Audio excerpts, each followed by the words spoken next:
In the T-SQL programming language, we often do time-related operations. We use date and time functions to do these operations. We'll talk about the date and time functions in the next few tutorial videos. First, let's learn how to find the current date and time. You can use many functions to get the current date and time. The most used is the GETDATE function. Let's find out the difference between them by running the command in SQL Server. All of the functions return the current date and time, but their sensitivities are different. The GETDATE function displays 3 digits in milliseconds.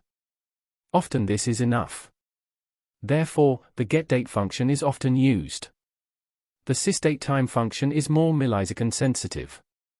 The time offset function returns the time zone value in addition to the sysDateTime function. Returns the result without adding the UTC-DATE time zone value to the time.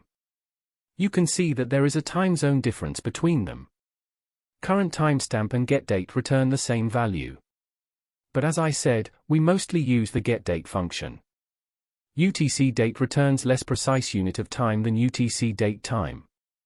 We can get the current date and time using these functions.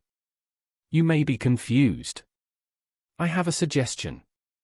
If you need the current date and time while programming in T-SQL, use the GETDATE function. Let's do an example now. I will create a table with a column of type date-time. The table includes the ID, first name, last name, and starting dates of the employees. I am sending some data to the table.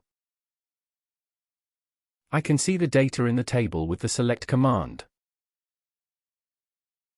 My goal is to change an employee's start date with the current date and time. For example, let's change the start date of the employee whose ID is 1. I can do this using the GETDATE function. I run 2 select functions before and after the update to see before and after the table.